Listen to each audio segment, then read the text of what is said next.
Well, Donald Trump created his legacy here in New York City before entering politics, and that was on the basis of big deals and an even bigger mouth. Now, New Yorkers, as a result of that, basically started to hate Donald Trump as a result of it.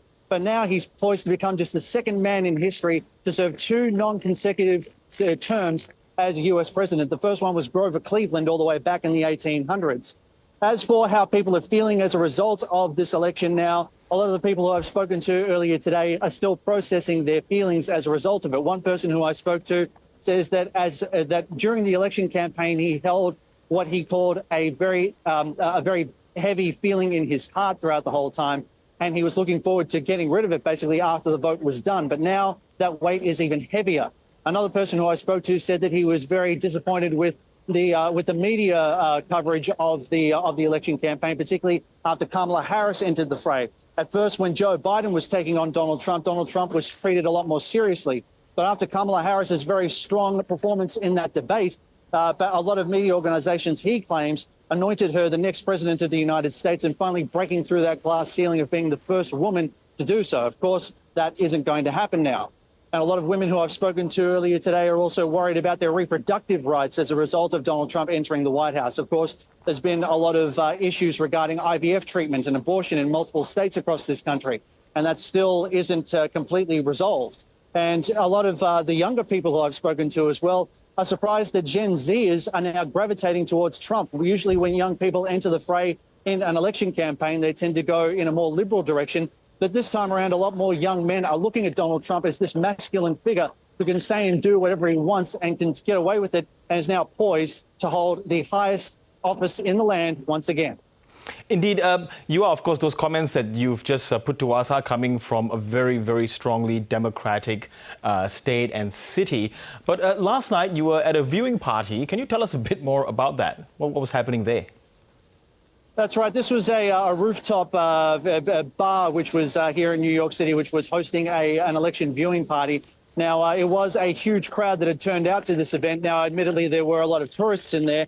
A lot of I came across people from France, from Germany, and also parts of Australia as well, who were very interested in how this was going to unfold. But of course, there were a lot of locals there as well who wanted to see how their country would be shaped that particular evening.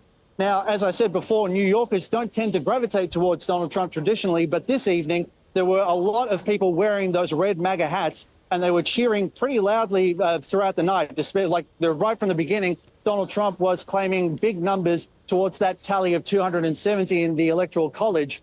But what was happening throughout the night was people were focusing on those swing states, places like Michigan and Wisconsin and Pennsylvania. And at first, those numbers were going in Kamala Harris's favor, and there were a lot of cheers coming from that crowd. In fact, the biggest cheer of the night happened when Kamala Harris managed to claim New York State as part of her tally. But then suddenly those numbers started to change, and places like Michigan, like Wisconsin, like Pennsylvania were suddenly saw Donald Trump pulling ahead in those numbers as well. And suddenly those red MAGA hats were up, and they were cheering and they were clapping, and there was chanting, the USA chants happening all night long as well. Now, the election was obviously a long and drawn-out process. This bar had to close at 1 a.m. and there was still no winner. But right up until the end there, while most of the crowd had left, the dozen or so people who were still there were those red caps, and they were fixated on those TV screens, Girish.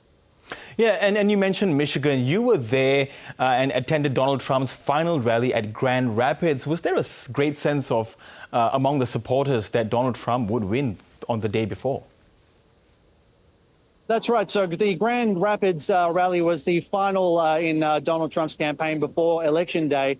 And he was copping a lot of flack up until that point about attendance at his rallies being low. But I can confirm that at this particular arena in Grand Rapids, it has a capacity of 12,000, and it was pretty much full. These lines weren't just around the block. These were down, snaking through all kinds of streets throughout surrounding that venue as well. And of course, everybody who was lined up there were very confident, because this is who Donald Trump is. He brags about winning. He always wants to win. Even when he loses, he refuses to concede defeat. So his followers were very much in that mind frame as well. And I should point out that a lot of the people who attended this rally as well, going back to what I said earlier, were young men. Again, they're gravitating towards this person who can say and do whatever he wants, and he's getting basically rewarded for it by once again being given the keys to the White House. And so there seems to be this generational shift that's happening, because obviously the first time Donald Trump successfully campaigned for office, it was back in 2015, and it's now been nearly 10 years. So a lot of people have been seeing Donald Trump and have associated him directly with the Republican Party rather than real estate or reality TV or anything like that. They see him as the only Republican leader who matters. So a lot of people were gravitating towards that. Now, I should say that during the rally, there were three big reactions that the crowd really arced up for. One is what they call the so-called wokeism movement. Now, there were multiple people who were chanting that, who were taking Joe Biden to task about calling them garbage. So while they were walking through the hallways of this arena, they were chanting, "We are garbage." There were women who were wearing T-shirts saying, "I identify as garbage." And again, that's a stab at the wokeism movement as well. And any anti-wokeism rhetoric that Donald Trump said throughout that night got the biggest reaction. Second to that was probably anything to do with immigration or with protecting the border. That's a big issue as well. But to the people who I spoke to, the biggest gripe for them, the biggest issue for them is the cost of living. It's the same everywhere. It's always about the hip pocket. They want to be able to feed their families. They want to be able to fill their tanks with gas. They want to be able to keep the lights on in order to provide for their family. And now it's up to Donald Trump to see if he can indeed fix it, as they said. Yeah, speaking of the cost of living crisis, going back to Michigan where you were out and about in Detroit City, a city with high unemployment. What were some of your observations there? Because this was a swing state that favored Trump in the end. That's right, Girish. I mean, driving through, so it was Detroit and places like Dearborn and places like Flint, Michigan as well. These are places which have been through the ringer. They've been through all kinds of difficulty throughout previous years. And the thing is that this has basically happened throughout multiple administrations. There are a lot of people who've come along saying that they're going to fix this and they're going to fix that throughout Michigan, but it's yet to happen. There are large parts of these cities which have very overt poverty, and there are rundown buildings and a lot of abandoned buildings as well. And now Donald Trump is saying that he's the man who's going to fix it all. And speaking to some of the people who were waiting in line at those polling booths on the morning of Election Day, they were a lot of African-American people, a lot of black women who obviously make up a huge part of Kamala Harris's base there. They were very excited to possibly welcome the first female U.S. president. But obviously that's not going to happen now. So there is a lot of soul searching happening, not just in Michigan, but throughout the 50 states of the United States of America. Okay, Manny Tsigas, really good to chat to you out of New York. Make sure you come back in one piece. Thanks, Girish.